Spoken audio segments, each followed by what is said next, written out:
Hey, Dan Meyer here, and I'm going to share with you some tips based on what I've seen people doing out there that are effective when it comes to live streaming.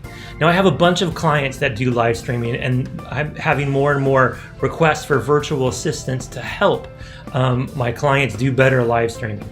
So live streaming right now is something that's really easy to do, but not easy to do well. So I'm going to do a series of these quick talks to share with you tips I've picked up from watching live streaming and doing some research and asking some experts and seeing what works. So tip number one, the tip for today, is you have to increase your time to up your interaction frequency, right? So you want to be on live streaming as much as you can.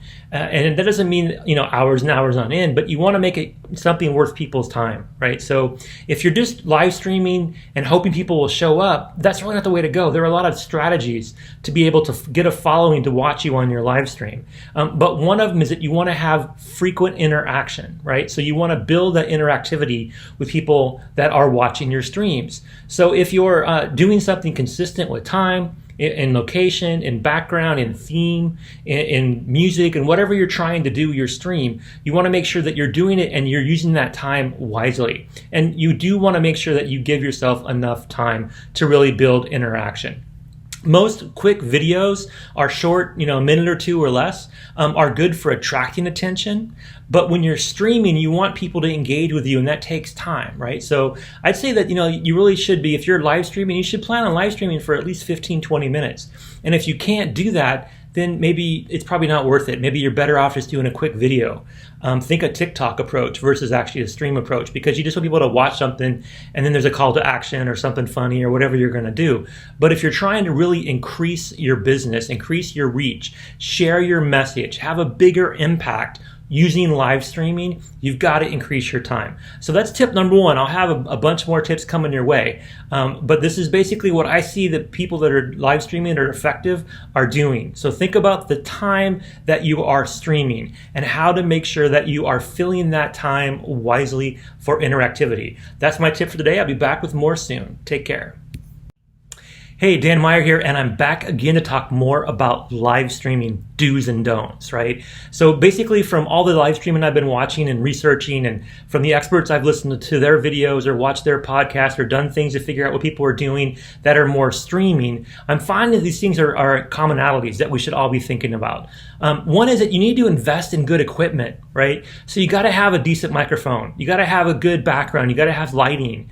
You want to make sure that you're doing something that furthers your message. Whether you're trying to sell something for your business or trying to increase your following across social media or just trying to share your message out to the world, you want to make sure you do that with decent equipment, right? People have to be able to hear you and see you to follow you.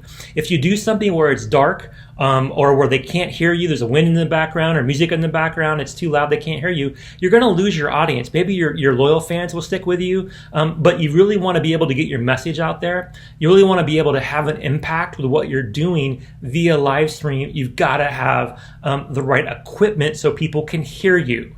They have to hear you to be able to love you. And that's just the bottom line, right? Sound quality is super important to engage the audience and encourage them to like, comment, share, watch, drop, whatever you want them to do. So don't underestimate the importance of having good audio quality and making sure you don't have a lot of stuff in the background. People will tune you out. So that's my tip for the day. Hope it helped. I'll be back again soon with more do's and don'ts of what to do when you're live streaming. Hey, Dan Meyer here, and I am back once again to talk to you about live streaming. As I've been talking about in this series, I've watched a lot of live streamers lately. I've done a lot of research. I've listened and watched and figured out what they're doing, some of the do's and don'ts of going live and what's working. So one thing that I see people kind of fail to do sometimes is test, right? Test their thing before they do it. They just kind of go off the fly. And yeah, you'll get some people who will watch your stream if you're just kind of winging it because they like you or they find something about you intriguing. Maybe, you're attractive, maybe you're funny, maybe there's something going on there. But for most of us, people are just going to tune out because you're falling apart. You're doing it just because you're winging. You're just not really making it work. And people see through that. So they want to be able to actually think that even though they're enjoying something that's kind of, spontaneous, they still want a bit of professionalism. It's just weird dichotomy we have to account for, right? So when you go streaming, making sure that you thought about that before you stream, right? Have a plan, have a list of things to cover, make sure you tested your equipment, make sure everything in the background makes sense. You want to make sure that when you do your streaming that you're ready. And maybe you should take a practice swing before you do this, right? Maybe you want to make sure that the broadcast you're going to do from the venue you're going to do it at, you've done it before. You want to make sure that everything's going to go smoothly so people, their viewing of your stream isn't interrupted by things that happen behind you, around you, or to you. You want them to focus on you when you're streaming, right? So think about it and test, prepare. Make sure that you set up a system where you're doing like a mock broadcast or a dry run, something to be able to help you prepare before you go live. Yes, you can wing it. People do it all the time, but for you really to be successful with live streaming, it's got to have a bit of a professional feel to it. Even if you want it to be casual, like this is right now, you still got to think about how to make that professional piece to it so people get something out of it, something of value. So that's my tip on today's do's and don'ts of going live, right? So you want to test, and then test again before you go live to make sure that when you finally do put something out there, people love it. So that's again my tip for today. Thanks a lot for your time. I'll be back tomorrow with more. Hey, Dan Meyer here, and I'm back again to talk about the do's and don'ts of going live. Tips that I have for you based on what I've seen as I've watched more and more people that are doing live streaming, looking at platforms like Twitch and Bigo, and trying to figure out people who are doing TikTok and YouTube, and looking at what people are doing to capture an audience with them talking into the camera. And one of the things I've noticed that a lot of people don't do right is lighting. They neglect their lighting.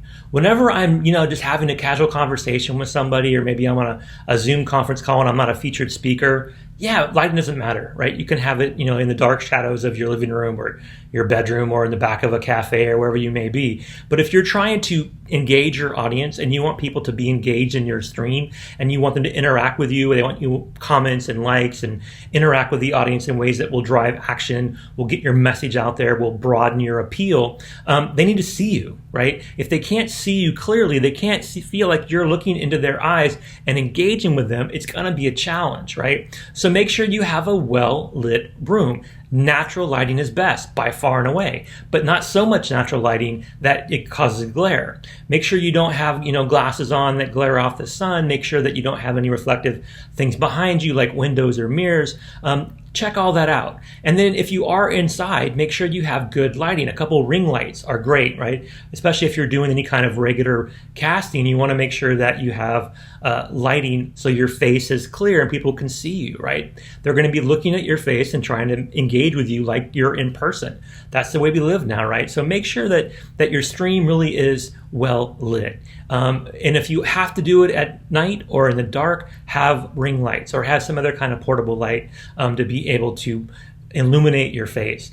People will watch you a little while if they can't really see you, but they'll get bored, right? They want to watch you. They're interacting with you. They're pretending that they're in a conversation with you. That suspension of disbelief that you're not in the same room is super important.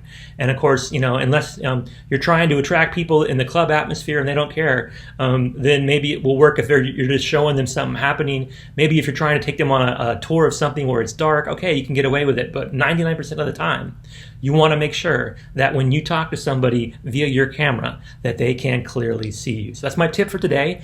Don't neglect your lighting. And I'll be back soon with more do's and don'ts of going live. Now go out there and have a great day. Hey, Dan Meyer here, and I am back again to talk to you about more do's and don'ts of going live.